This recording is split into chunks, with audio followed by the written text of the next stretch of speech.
আসসালামু আলাইকুম everyone, Asian outsourcing ইনস্টিটিউটের আরো একটি ভিডিওতে আপনাকে স্বাগত। তো আজকে আমরা একটা ডিজাইন করব।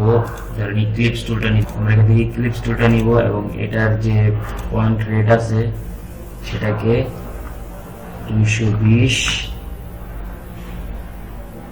এখানে 220 রাখবো, 220।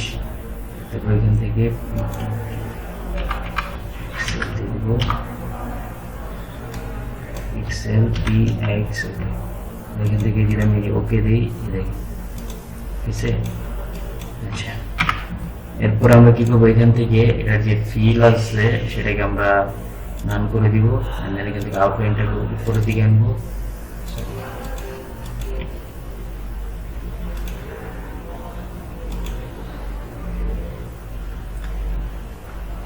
এবার এখান থেকে আমাদের স্টক কালারটাকে নিতে হবে, যে কোনো একটা কালার আমি এখান থেকে দিতে পারি, ধরেন এই, এবং ওকে। আচ্ছা, এরপরে দেখেন আমাদের কি করা লাগবে।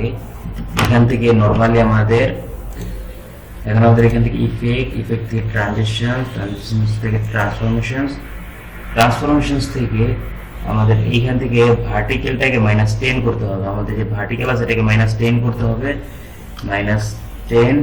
এবং এখান থেকে যে এটা আছে এটা ডিগ্রিটা করা লাগবে 10 ডিগ্রি।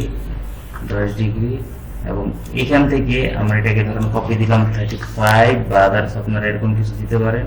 এরপরে যদি ওকে দিয়ে দেখেন, ঠিক আছে। এরপর যদি আমরা এখান থেকে স্টকে যাই, স্টক থেকে যদি এখান থেকে একটা ক্যাপ দিই, বুঝতে পারছেন? দেখছেন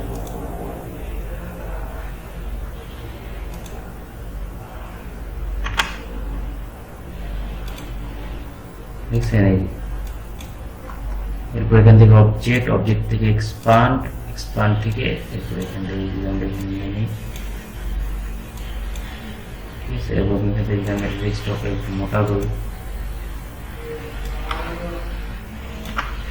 দেখছেন।